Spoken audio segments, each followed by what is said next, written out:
Hello, everybody. This is Jake Stenziato, host of the Wheelbarrow Profits Podcast, here with my co-host, the multifamily mentor, the coach, the chef, the father of six, the best-selling author, the G-Daddy, Gino Barbaro. Gino, how's it going? Good, Jake. How you doing? You like that microphone?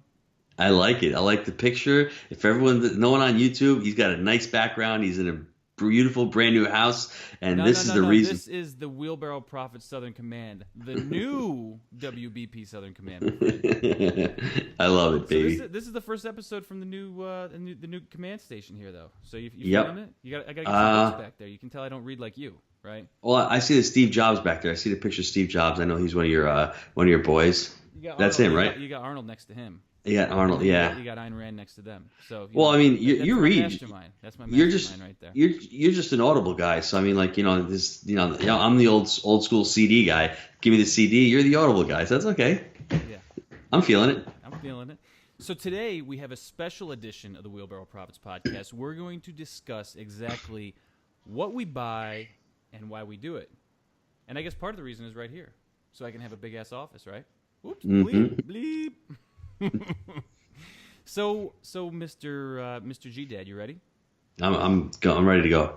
Yes. You know we're talking the M and the P's today, right? The mom and the pops. Yep. The mommies and the poppies. So I guess I gave it away a little bit, but what do we buy specifically? What do we buy? What are we out there hunting every day for? Well, it's funny because we didn't know what we were buying in the beginning. We just fell into it. No. Right? It just fell into our lap, and wow, all of a sudden. Actually, I want to give props to one of my mentors, Fixer Jay DeSima. I mean that's you don't have his book. I mean, there's two of them up there. There's do two. You? I promise you. He's great. I mean, basically, real estate hasn't changed for him. I think he could have scaled up a lot quicker, but I think he liked what he was doing, and he kept it small. But his strategy for success is no money down, holy paper, seller financing, and getting those mom and pops. I don't think he called them mom and pops, but that's what they were. And he was looking in the older section of town with these little cottages. And oddly enough, I focused on that. Jake and I found that as our first deal. It was a dilapidated little complex which had cottages, a sixplex, it had duplexes. It was non-conforming, and it was a mom and pop. And you know what? That just actually took hold of us. We loved it. We were able to add value from that. It's not a real place where people like to congregate and look at it. So there's not as much competition. So when there's not as much competition, the prices are going to be held down. Like everyone's running after single family homes now. That's why there's no money in single family homes. The margins are small because there's a lot of guys chasing after singles and duplexes. But the mom and pops, there's not that many people that want to deal with guys who have, the Harley drug problems in the front lawn, right? That's right. They don't want to deal with that stuff because it's hard. But the harder problems and the more problems you can fix, the more value you can create, the wealthier you're going to get. Yeah. And so a lot of these mom and pops, if you want to break them down, they may have family infighting. A lot of the stuff we've bought has been passed down from generation to generation, and the second generation does not want to own it. So therefore, they're just trying to sell it. That creates an opportunity. They don't have professional management. I think one of the biggest things with the mom and pops is the management. Wouldn't you agree with that? You definitely, as far as having no systems. Yeah. I mean, I had a mom and pop business. I had the restaurant. I'm sure a lot of people know that. And I classified as a mom and pop in one respect where I had to be there. So I had no real system to replace myself. I should have, but I didn't. I wasn't groomed that way in that business. And I just had that paradigm where I had to be there, I had to do all the work. And that's what a lot of mom and pops do in real estate. They're not in the asset management business. And that's why I was able to transition into this, because I came out from a different perspective. I was a newbie, and I can create my own new paradigm. When I was in my older business, I couldn't think like that. I should have been out of the kitchen trying to build the business. And that's what mom and pops do. They work themselves to death. They think they're saving money. They don't have maintenance guys. They're going to go clog the toilet at 2 o'clock in the morning. They're going to go do the plumbing, when in reality, get somebody at 40, 50, 30, 20 bucks an hour, whatever it is, pay them to do it and take care of your property. That's what you got to do, and start looking for other deals. Real estate, as someone told me this morning on the podcast, is all about marketing. It's all about direct marketing,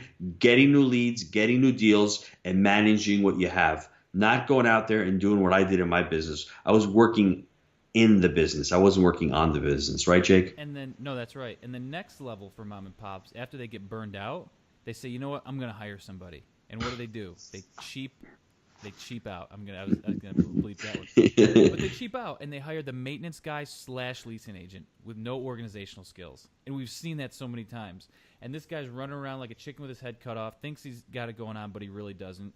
Doesn't really know how to lease that well, and is okay at maintenance. And that starts the death spiral, right? And then what happens is they're so burned out, they don't want to hear from it. So they say, maintenance / leasing guy, handle it. That guy doesn't have the skills. He was never trained. There was never a business in place. There was never a roadmap for him to follow. So then the death spiral continues. Tenants aren't being taken care of. Vacancies are going up. The thing just keeps going down and down. And this is what you're going to see with these mom and pops. Then if you can come in with proper management, turn that around, you have a big opportunity because we're going to buy these based on the actual performance. What are the numbers today? We're going to buy them on actuals. And therefore, when we force that appreciation with proper systems, the business improves, i.e. it's going to be worth more based on the income approach. And I don't want everyone to be confused and to think that mom and pops are like these drug-infested war zones. We bought some of them. They didn't let anyone in. Like the one that we bought, you had to have 8-something credit score to get in, so they weren't letting people in because they thought that's how they were going to prevent it. But then in turn, they were vacant. Right? We lost a deal in Alabama a week ago. Hard to say. It was a big property. Super mom they had the worst management ever. They were 65% occupied in a 90-plus market. I mean, the thing was doing. Getting phone calls on this. People are asking. I would stay away. You can't even finance it. Yeah, I mean, it's so horrible, and that's what you see with these mom and pops. You can look at the balance sheet. If you know numbers, you can look at what's going on with the income. See if rent is about $600 per unit and they're averaging $400 per unit, there's a bleeping red flag. If you see that expenses are 78% of income, there's another red flag. I mean, look at the income and look at the expenses of the property. See what's going on. And the other thing is, see if they have property management. If they're not getting charged a management fee, that they're doing it all themselves. That's like the nirvana of who was managing this one though? Ma and Pa. Literally, right. It was Ma and Pa managing it. It was an owner who hired Ma and Pa. In their like 50s or 60s, and Ma was managing it, doing the books, leasing it up, and Pa was doing the maintenance. And guess what? 65% occupied or something like that, right? So it was hard to look at the thing. I mean, you have such a beautiful asset and a beautiful property, and you know what? Honestly, you look on the outside, roofs were new, parking lot was nice, buildings were nice because no one was living there to damage anything. Well, that's one of the problems. They had a swimming pool, they had a clubhouse, they had everything going on there. So I'm saying to myself, I don't know what's wrong and that's the thing, guys. You have to look at the actuals. Jake and I made the huge mistake. Yeah. We put an LOI in for what we thought was the pro formas. We read it wrong, and we were off by like over $1 million in the value. So when we looked at it, we were combing it at nighttime with our other partner. I almost started to cry because I was like, put some time and effort into it. Thought there was some meat on the bone, right? Right. I thought a lot of meat on the bone. You have that many units, but you really, guys, have to pay attention to the actual numbers. Don't get none of this pro forma stuff. Do the pro forma for yourself and for your investors. Obviously, if you want to go out and have some type of internal rate of return calculation for yourself, see where the rents are going to be. It's hard 5 years down the road, but try to do that for yourself. Try to come in with what expenses you think you're going to be running on the property. But listen, you have to look at the actual numbers of the property and base it based on actuals. Yeah. So we're looking for specifically motivated sellers. We're calling them mom and pops, but it could be an out-of-town owner who has, the quasi maintenance leasing guy on site. It could be the kids that inherited the property that just are burned out. They don't want to do it. It could be anything with family infighting, a divorce. Anyone that does not have proper management systems in place and doesn't know what they're doing in terms of management. Because what happens is everyone, especially right now, everyone's talking, the real estate market's so hot. Real estate's so hot. So guess what? Money gets shifted into real estate. And the wrong people get pushed into real estate because it's the place to be. Oh, I want to be in real estate. But they don't treat it like a business. And then what happens? 2, 3, 4 years, market takes a downturn. We're going to be there to scoop this stuff up because people got in that shouldn't have got in or should have got in at a different, level of management. They should have hired a management company. Or they should have done it differently. And those are the opportunities that we're looking for. Fair enough, G-Dad? Yes. And how do you think you find these motivated sellers? I want you all to go on jakeandgino.com, and I want you to read all the articles that I've written about negotiation, because negotiation is key. One lifetime. No, just my negotiation articles. I got like 4 or 5 on there that will really explain to you how to negotiate for property. The first thing, I'm touching my ear. You got to ask questions and you got to listen. That's how you find a motivated seller. The first question, I'm in the midst of writing the article right now, Jake. 5 questions you need to ask every owner. The first question is, why are you selling the property? And just shut your mouth and let him speak. Let him speak. And if you hear those words like, I'm just done with this property, or listen, I've got a 1031 into another property, or listen, I don't want to deal with this anymore, or I've got a better opportunity, or I'm moving out of state, or I just don't want to do real estate anymore, you got to listen to why they're selling. That's the most important reason. That's right. Why are they selling? No, but why do you gotta listen? Because what you're gonna be able to do is tailor your approach, right? Yep. That's the key. So it's great, but I just want folks to know. So, and what Gino's going to get into a little bit is what you're going to offer and how you're going to offer it. But Gino, keep going. Sorry about that. Oh no, that's what I was really just going to say. I mean, basically everyone has the reason why. That's how you tailor. You go to them and say, listen, let me help you in this situation. Because in real estate, excuse me, if there's not a motivated seller, don't even waste your time because it's going to retail. If you got a nice asset with no problems, you're going to buy it at the lowest cap rate possible. There's no meat on the bones, Jake and Lionel like to say. Why even waste your time? Because it's not attractive. Carnivores, bro. Give me that meat. Well, yeah. I mean, you need to have something to actually work on. And if the guy's just got a nice asset and he's just selling, because that's not what you want. You really want to look for something that's a little distressed. You want to look for something that needs a little loving care. And you can see it. They just stand out. They're all over the place. And Fixer Jay says that in his book. Drive around your town, see what's going on. You'd be amazed at the stuff that you drive by. You're like, wow, I never noticed that. And I guess we'll get into it in a little bit later. How do you find these deals? I want to give a shout out to the Foglios, though. A couple of our students, very, very successful exactly doing that. Picking up the damn phone, right? Using the phone, getting out there, calling these people, and drumming up business. You guys want it, go get it. I'm just hats off because she's done a great job with that. And what I like about it is people always ask me, should I get my real estate license to get into multifamily? Well, in her respect, it really helps her a lot because she's on the MLS. It gives her credibility. She's able to network with other brokers. And when she calls up, she's verified. Hey, I'm a real estate broker. And you know what? She can make commissions on both sides of the deal. So that's the great thing. But I like her strategy because she's out there and her focus, she's shifting from single families to multifamilies. And you know what? The more deals, and they analyze a lot of deals, the more deals you can analyze, the luckier, quote unquote, you're going to get because you want to look at as many deals as possible. That makes sense. Math? It's just math. It's just at the end of the day. Yep. That's right. You just got to keep looking at these deals. And finally, when something does click, you go out and you take a look at it. That's when you go out and you become serious. If the numbers don't work, it's all a numbers game. Remember Brian Burke, what he said on our podcast? He's done, I don't know, he's at 1,000 units. He's a syndicator. He actually said to Jake, and I saw Jake like almost his chest heaving. He's like, I don't go on a property until after we close. He's like, I do my due diligence and then after, because he says, I do not want to be dissuaded because it's all about the numbers. I don't want to say, well, the pool is nice or it's in a nice location or, it's a growing area. He doesn't care about any of that. If the numbers don't work, he's not even going to waste his time. Once they do work, then after he puts the deal in the contract and he closes, then he visits it. He's got a strong team. He's got a strong due diligence team, so he relies on them. But that tells a lot about a person. He's been in this game long enough to know that the view really doesn't matter. It's really all about the numbers. Once the numbers work, then you start getting serious about the property. I'll never forget our second deal. We're up on the balcony. There was a nice view. And the lady was telling me, look at the view. I wanted to throw off the balcony. I don't give a shit. Like, it's nice, but you're trying to sell me on if I'm going to live here, and this is not my home. Okay, that's an investment. So. And that's the difference between residential brokers and commercial brokers. I think in the residential space, you need to be a great salesperson. You need to sell with emotion and close with logic. I think it's opposite in commercial, Jake, right? You have to sell, you have to sell. My jaw almost dropped. I said, is this your close? Is this your pitch right now? In commercial real estate, you have to sell with logic and close with emotion. You have to show me the numbers. Show me the numbers. Woo me, baby. And once the numbers are good, close me, basically, That's how it works. But these days, Anyway, so we're talking about the mom and pops. We talked about how we're finding them, and it's all about for us. A lot of times, we talked about these direct mailers and picking up the phone. Guys, listen, great.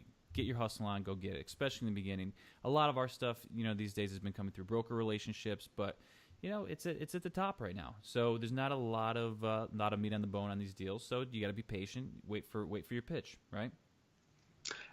Make relationships with bankers too. If you have a community bank.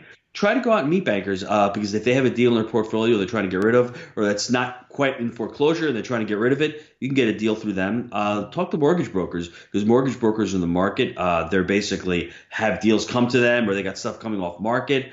I mean, even insurance agents. I mean, insurance agents are guys who have are insuring properties. All of a sudden, they get wind of one of their guys who they're insuring a property for. All of a sudden, he wants to sell a deal. Hey, listen, if you know the insurance agent would love to refer you. I mean, we even had stuff from Apartment Guide That was the next thing I was going to say. And the right. special tip of the day, Gino. Go ahead, Jake. It's your tip, bro. No, it's just the any of these marketing people. You got the apartments.com. They're going to come into your office. You got Apartment Guide. They all have reps, right? And the more of these people the further up the ladder you get in-house with them, they're going to be able to potentially put a deal together.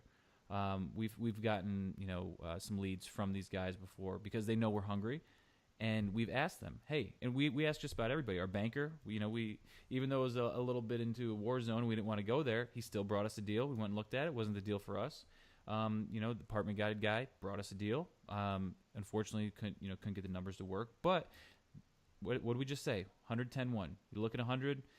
10 of them, get pretty close. One of them is going to work.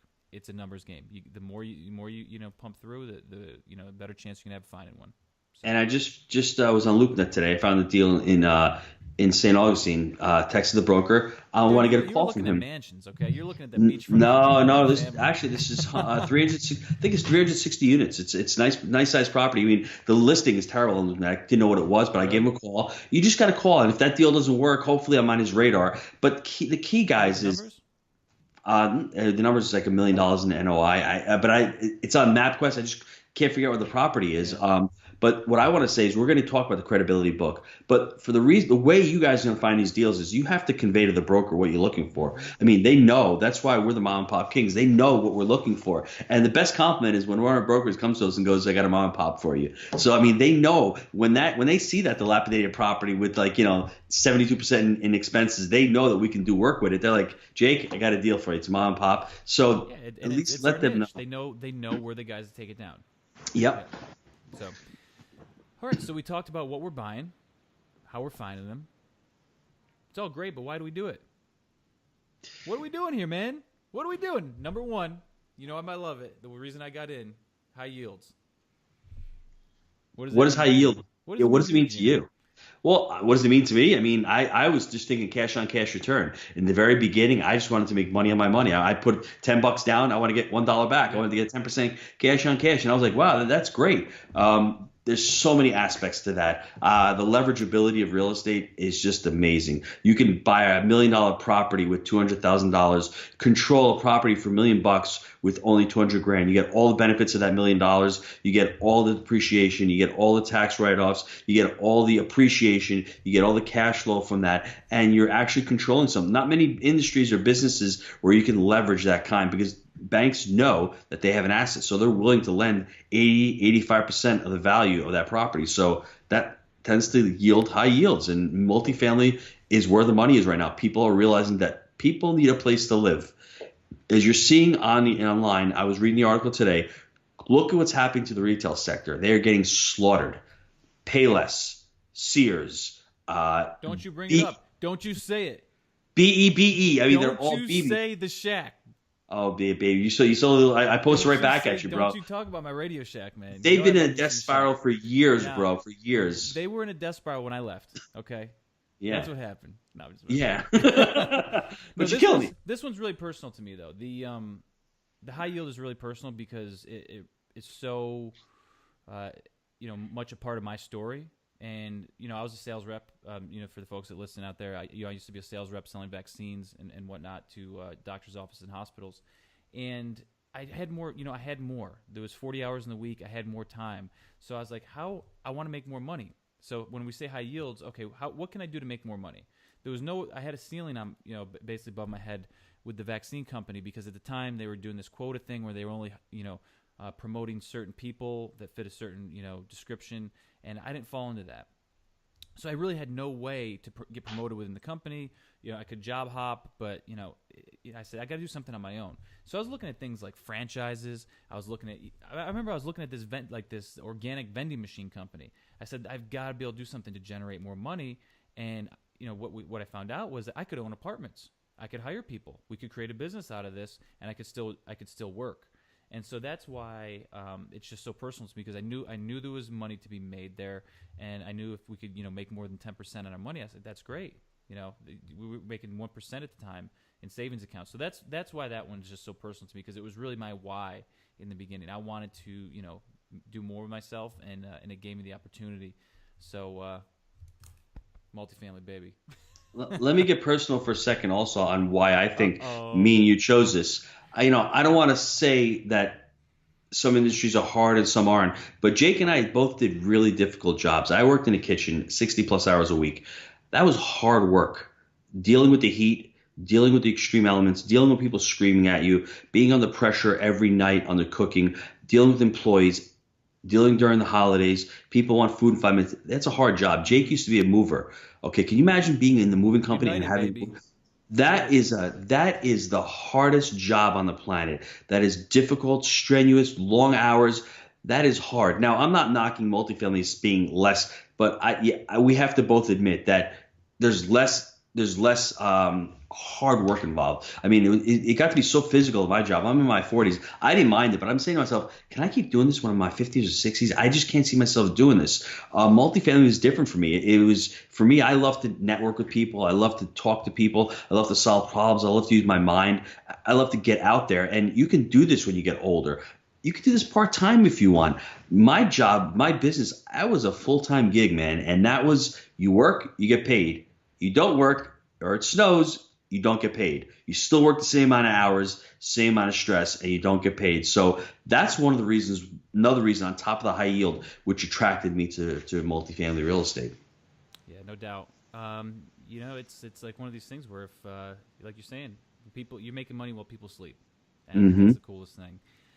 The next piece that became real to me was the forced depreciation. Gino, it was funny when we got into it. He's like, I think we can refi these things. And when we first started, I'm like, pull cash out. What, are we going to sell it? I said, I don't want to sell it. I was like, dude, what do you mean refi it and pull money out? It totally was just like this foreign idea to me. It took me a little while to get it. But basically, these things are based on the income approach when you're doing appraisals. Are you making more money than you were last year, right? And if the answer is yes, well, there's money left on the table. If you can still hit, an 80% loan to value, the bank's going to refi you out at a higher mortgage amount and let you take out the difference, essentially.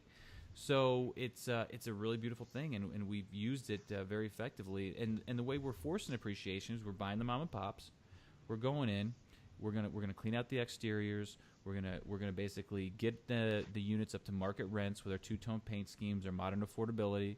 We're going to implement a RUBS program, and then we're going to go through and raise the remaining tenants to what is market. We're not overcharging. We're seeing what the market's doing, and we're commanding it through improved service. And the result of that is, well, you're making a higher NOI. You're making more money on the property. It's not rocket science. That's another thing. You don't have to be a genius to be successful in multifamily, right, Gino?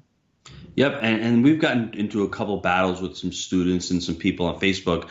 Well, they're saying, well, why would you refi the property? You're going to have a higher mortgage amount. You're going to have a higher debt. Well, the funny thing is when you refi, especially in this climate, sometimes you might get lower interest rates. You might get a longer amortization. What we ended up doing was when you raise your income dramatically, even though your mortgage amount is going to be more, it's going to be more than offset by the higher income amount. So even though you're creating more debt, you have so much more income to take over that extra debt that it's not even a question in our mind. We're basically getting tax-free money. We've been able to pull out over $4 million on our properties. And the only reason why we've been able to do that, disclaimer, we've been able to buy right. If you can't buy these properties right, you're not going to be able to do that. And how do I know? Because I've bought properties in the past by myself that I didn't buy right. So I didn't have the ability to do that. That's why it's been difficult to buy something that, and we always joke around being a carnivore, being meat on the bone. That meat on the bone is our refinanceability. We want to be able to pull that money out like Rich Dad, control that asset with none of our money in the deal and repurpose that money into something different. And that's not risky because we're not over leveraging The ourselves. loan We're to still value is still it's good. still 75%, and it's probably better because we always getting these lower appraisals from the banks. On top of that, they're telling us to put money in a capex account. We fund the capex account, so we're paying for the rest of the repairs with the bank's money. And it's just the craziest thing in the world. I try to explain it to my wife. She still doesn't understand. She's a genius, my wife, and it's hard to explain because it's basically phantom money that you're creating. But listen, you got a property that was doing 53,000 in revenue. It's doing now 90,000 in revenue. Expenses obviously go up, but not as much as income. If you're going to increase the debt by another $5,000 or $6,000 or $7,000 a month, you've increased the revenue by 40,000. You think you can pay the mortgage? I mean, to me, it's a no-brainer. You're taking it out tax-free. It's not what you make; it's what you keep. You keep that money. Now, Jake and I did not go on a hunting spree and start spending our money. We were diligent. We put the money aside, and we bought another property with the money. If you can continue to do that for 2 or 3 or 4 years in consecutive, I guarantee you'll be out of any rat race within 3 to 5 years of what you're doing. Gino's just talking about battling on Facebook. Gino's version of a battle is try to make a rational argument, educate somebody. So it's just throwing a little disclaimer up there. But yeah, no, not a battle, but I mean, like, it's funny because it's hard. Well, you're talking with somebody who's doing single-family homes in California, and they just don't understand how you can do that. You can't do that with a single-family home because there's no meat on the bone. Because if you raise the mortgage, you're still getting X amount of rent similar. You can't raise it that much. Yeah. So I'm not talking about that. I'm talking about a property which has an ample amount of units, and you can actually raise the income and lower the expenses. So basically, Facebook battle brosive. Cracking me up. So this is, man, we could go on and on. So we got 10 of these. We're on number 3 right now. So we're gonna get through this. The third one is equity through leverage. And what we've been really good at is we've bought a lot of our deals with community banks, and we've done a lot of owner financing. So we've done large deals, upwards of $11 million was that one deal we did, and it was owner finance fully. Mm-hmm. We've also been lucky to put 10% down at times. And then also 15% down. And the reason this is equity through leverage. Basically, we're controlling a large $10, $11 million asset with little to no money down because we're buying it right. We know it's a mom and pop. We know there's meat on the bone that we can turn it around. And therefore, when we go and refi it, we can still refi it, get the money out of it. And we're still at a nice loan to value once you're able to reposition it. So there's opportunities in this mom and pop space to really control large assets without having to be a gazillionaire. I think that's the takeaway, right, Gino? Yeah, and Jake likes to say that there's a window that's closing for mom and pops. I don't know so much as far as apartments goes, but I was speaking to Mike Conlon, Jake, the other day. He did a podcast with us. He's a mobile home park maven. Guy is crushing it. I think he's going to be upwards of 4,000 units. And what he's doing, he's going to mom and pop owners that are under the radar. They can have anywhere from 50 spaces to 500 spaces. Same type of owners that we have. They're getting them from their parents, inheriting them. They don't want to have anything to do with them. They're burned out. Their rents are $100 below market. The REITs really don't like them, real estate investment trusts. They're not big enough and juicy enough for them, and they're too small for the mom and pop buyers. So he's in that same space. So there is a limited window. He says within the next 5 years, he thinks it's basically going to be done for the mom and pops. People are just going to hold them, and then good luck. You have to buy like someone from him by 4,000 or 5,000 of them, right? Exactly, and the REITs get interested. Then that's right. What we got here, right? That's right, and that's what happens. So, I mean, he sees it 5 years. I think we've got a long way to go as far as us from mom and pops, but there'll always be mom and pops in our space. I really do, because I just think there's going to be a lot of motivated sellers, people inheriting properties and just getting rid of them. Stuff that's, when you have those market cycles, they go real quick to mom and pops. JakeandGino.com if you want to sell to us. That's right. So, hey, they'll be around, I gotcha. Next one, which is really cool, and again, this is ignorance is bliss kind of thing. I got into this, no idea really about depreciation, right? The fourth one here is tax advantages through depreciation, and all of a sudden we're doing these cost segregation studies. I'm still working my W-2 job, paying in all this money, and then I'm getting money back at the end of the year, saying, "What's up with this? How's this work?" I know a little bit about what we're doing, but it's a beautiful, beautiful thing.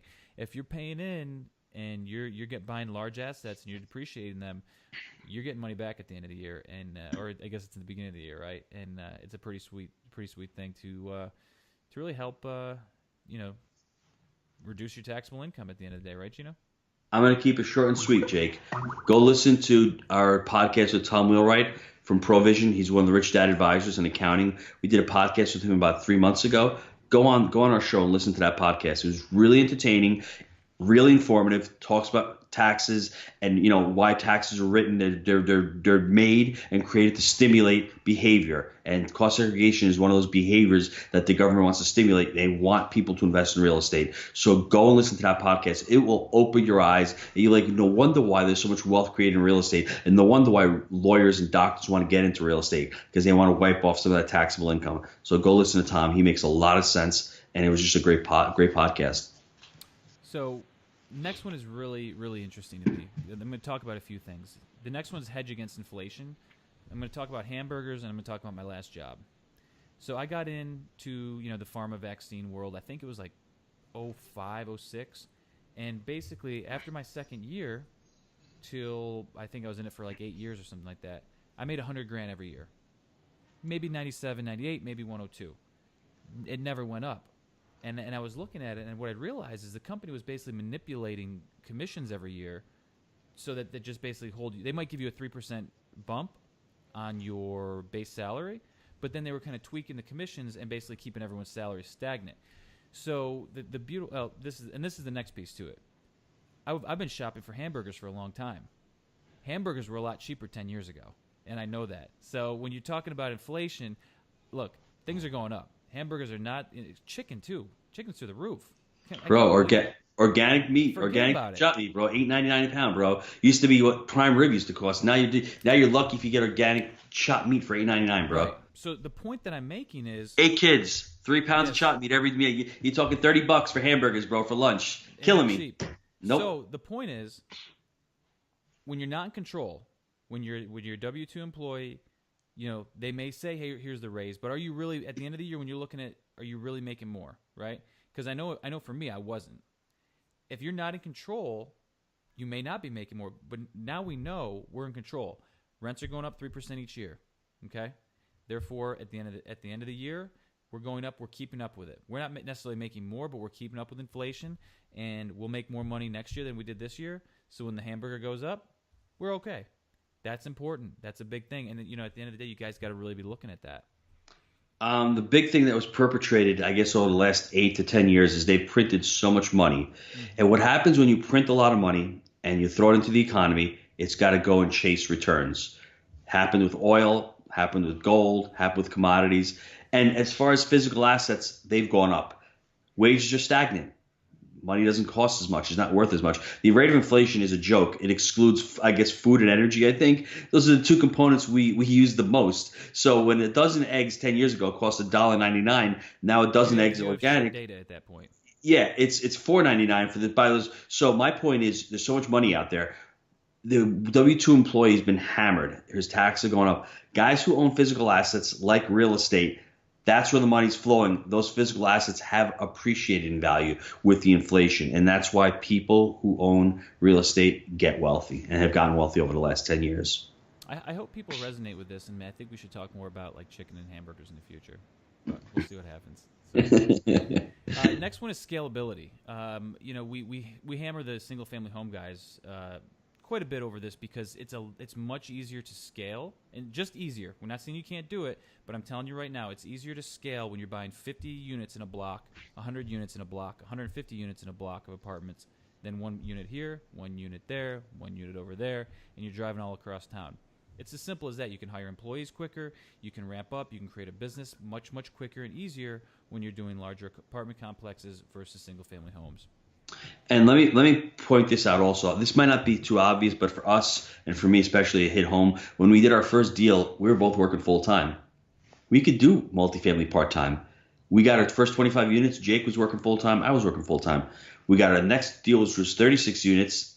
We're still working full time and doing real estate part time. If we had 60 single family homes, there would be zero shot. Even if we had 20 single family homes, there'd be zero shot of us having a full-time job, having a family, and doing that. It would just not be possible. So multifamily gives you the opportunity, if you buy a 10-plex and a 6-plex, much better and much more opportunity for you to start small and then all of a sudden say, hey, listen, I like this. Because within our third deal, Jake had retired from his corporate job within a year and a half and gone, and he had the option to do that. But I think if we had started with single family homes, listen, it would have been a lot more difficult. It would have taken us a lot longer. Now, if you're Horizon and you're 20 something years old and you want to start out that way, that's a different story. But if you're in your 30s or 40s and you want to ramp up pretty quickly, I think this is the easiest place to get that going is with a multifamily space. So we're talking chicken, talking hamburger, talking moving company. We're going to talk lawn care now. Okay. So next one is economies of scale. You got 50 units in one spot, right? Or you got one single family home. You may, depending on the size of the lawn, pay the same for lawn care on the 50 unit or slightly more than you would on the single family home, depending on the size of the lot, right? Think about that. What's the cost per unit of lawn care on the 50 unit versus a single family? And the more of these larger complexes you're going to buy, you're going to be able to beat down the lawn care guy on price because he's getting bulk business. Okay? You guys driving all around town, it's going to cost some gas money, this, that, and the other thing to do a bunch of single-family homes. The economies of scale and the ability to hire, wages for cheaper with multifamily is key. And I think it's not just that. There's a multiple, other things that you're going to be able to, get economies of scale on. But I think a very clear, obvious one is the lawn care example. Or people always talk about the roofs, right? You got one roof, 50 people under one roof kind of thing. So I'm going to hammer this point because I think it's important. Would you want 30 insurance policies, 30 deeds, or would you want one insurance policy and one deed? Would you want one dumpster or two dumpsters as opposed to 30 separate dumpsters? I mean, to me, it's just I had a couple duplexes, and it was a lot of work. I need to have separate LLCs going on for 3 or 4 properties. I had when I get 50 units, I have one LLC, one property. The other thing is when you have a 50-unit property, the revenue generators are great. You can have a little laundry going on. You might be able to get a little cable contract on there. Hey, God knows, you might even get a little cell tower going on, right? You might be able to get some pet fees going on. It's patience, persistence, because it's going to come through. Find me a billboard and you demand. But you know what? There's that possibility. When you have 50 units there, you have a little bit more economies of scale. You have a little bit more leverageability where you can say, hey, listen, I've got this stuff going on. Application fees going on. You have pet fees going on, late fees. Hey, maybe throw some self-storage on there. There's so many more ways to make money with a larger property. And you know what? That's what it's all about. I don't want to have 30 houses all over the place because that's a lot of work. You're going to need a couple people running those. There's really not one office as you're running around ragged. Now, I mean, if you start out and you can buy a portfolio like that, that might be a little bit different. But I just like having that 130 unit place in one spot, collect all the rents there, and just take care of one property at a time. We were talking earlier that it's not rocket science. This business, like any other business, comes down to I versus E, baby. Income versus expenses, right? And you have a lot more opportunities to reduce your expenses with multifamily than most of the other stuff out there. It's just is what it is, right? Mm-hmm. I agree. The next one is something again that wasn't necessarily on the radar in the beginning, but the ability to improve your local community in a big way. If you're investing in your backyard, like I am, we've done a really nice job of cleaning up a lot of these areas that we have bought in that were being neglected. And you see it through you get thank you letters, you get like tenants that are just sometimes even crying because they were being so neglected before. So it's value for value at the end of the day. You provide value, the tenant provides value, and everyone's working together.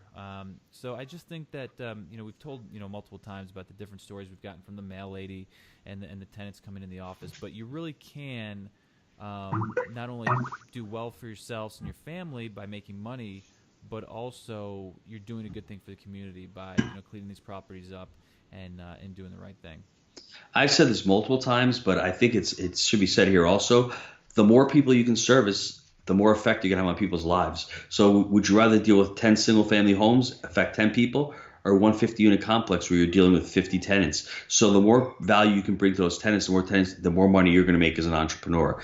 That's just basically what it comes down to. It's harder to service those single-family homes because it's hard to get a large portfolio as opposed to having, these complexes that we have, because we have the ability to interact with more tenants and bring more quality of life to them. And it really is. I mean, I like that aspect of it. I feel good when I see our properties, our pictures. It's a good feeling to say, listen, we're providing a great service. I mean, listen, at the end of the day, it really is about, maintaining these properties and putting money in our pocket. But the I guess the benefit of that is modern, clean, safe, and affordable. And we've sent out surveys to tenants, and we've gotten a lot of great feedback. And it is a good feeling. I mean, it's not always about just making the money. You want to provide a great service to them, and that's what multifamily allows us to do. It becomes like this infectious thing, because literally right before we got on the call, I was on the phone with one of our managers, and they're saying, "Did I miss the memo? Because the lawn care company is spraying weed killer, like in this area, and it looks like crap, right?" And it's because we're trying to present a great product, and the little things like that matter. And so when your team knows you care, it starts to trickle down, and everyone kind of starts moving in the same direction. So I love getting that phone call, because listen, I feel that way, and now the team feels that way. So guess what? The vendor's got to get on board, or bye bye. So everyone's got to be marching to the same beat. So as we've done these, we really realized, we realized the framework: the buy right, manage right, finance right. We know that we have the niche, and we're buying from the mom and pops. But the thing that keeps the ship going forward is the refi and roll, and that's another reason. That's become a reason why we can continue to do it, because we go in, we do the right thing, we're able to extract the money out and roll into the next deal. So it basically keeps the party going, and the more of these things you can do, the more cost segregation studies you can do, and the more you can continue to roll the depreciation forward. So it creates this beautiful snowball, as Warren Buffett likes to talk about. And I don't want to have everyone out there think that that's the only way you can do it, because Jake and I were fortunate enough, I guess maybe we were dumb enough to stick to that strategy, and it worked for us. But there's so many ways that you guys can get into your first deal. Look for a partner. Look for an equity partner. Build a power base of people that you can borrow from. I've got a student who's syndicating his first deal. I mean, he's buying a 94 unit. He's syndicating his first deal. It means he's raising private money. He did all his paperwork. So if you're hungry out there, our pay grade, right? Not even close. We're just exploring, raising private money, because we're getting a lot of deals thrown at us. We never thought we'd continue to scale, but for our model, maybe it's time to syndicate a deal to start raising private money. And if anybody's out there who has a great deal, and wants to, contact us. We're looking to see as many deals as we can come across our table. We're actually going to be ramping up our management systems. We're a vertically integrated company. If it's anywhere within 4 or 5 hours of where we are, we'd love to take a look at that deal and analyze and say, hey, listen, this has got a lot of meat on the bone. And that's what we're looking to do. And there's so many ways for you guys to get into this business. Don't think, where am I going to find the money? First, educate yourself. Learn about the business. Learn what you should be buying. Learn where you should be buying it. Learn how to build your business plan, and then start focusing on the market and focusing on the deals. The money will come. If you start speaking intelligently to your friends, and they'll be like, what are you doing? You'd be surprised at the opportunity and the money that'll flow your way, because we all know people in our lives. We just have to sit down and figure out who we can get money from. That's what it comes down to. And this is going to sound, aggressive, but it's true, and we've talked about it tonight. 99% of the deals we look at crap out. We lose out on a deal a week, it seems like, and that's okay, because we're not going to overpay, and we're going to wait for the right one to come. And we've been fortunate to get almost 700 units up to this point. We're going to continue to grow. Part of it's the economy is heating up right now, and people are wanting more than what we're willing to pay. But it's gonna dip a little again in the future. We're gonna pick up a lot of stuff. So it's just hanging in there. And in times like this, it's making sure everything's refied out to the longest term possible, getting the systems right, so that when the opportunity does come, you jump all over it and you crush it. So. That's right, and that's what we've been able to do, I guess, over the last 7 or 8 months. We've been really able to work on our management systems, because we've slipped. We've had employees that weren't working as great for us. We've actually transitioned over to a new software. We've got relationships with other vendors that we never had. I mean, just for instance, LeaseLock, and just other vendors that we never even thought of having. So that's what happens if you're having a downtime and you're not buying right now. Look at what you're doing. Yep. That's right. Look at what you're doing and start building your systems, because then when you start looking for the opportunities, they're going to start coming back to you. I guarantee it. The final one, and one of the coolest things, is wealth creation.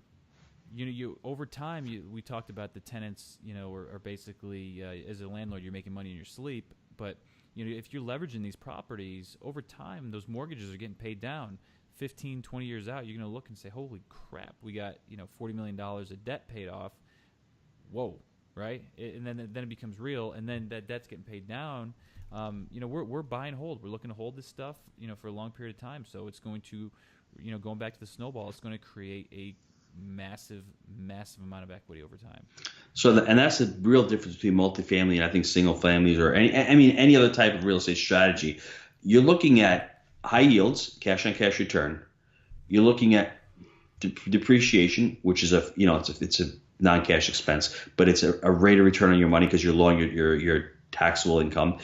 And then you're looking at the principal pay down, the amortization pay down. Those three combined are really amazing wealth generators. And, we have it every month. We'll have our principal owner's draws. Then we'll have a principal reduction. We're knocking out, 20, 25, 30 grand a month in principal reduction. It is a huge number that we're doing every month. And it's just like tenants are paying for that. And some of these things are on IO right now. Yeah, exactly. So I think that's so often overlooked. I mean, I'm selling my property right now for a substantial loss. I'm taking a loss on the property. But I look back over the last 10 years and I've seen what the tenants have paid down on this thing. It's amazing what they've paid down on the loan, and they're paying it every month. So it's just an awesome way to look at it holistically.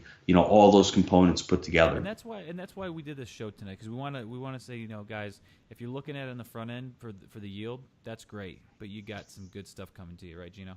That's right. And it's a business. You can build a business. I mean, listen, fix and flip, you can build a great business from that. But the problem that I see with that is you're constantly looking for that next deal. And Jake and I are looking for the next deal to grow the business. But right now, if we don't get a deal for the next 6 months, we're okay.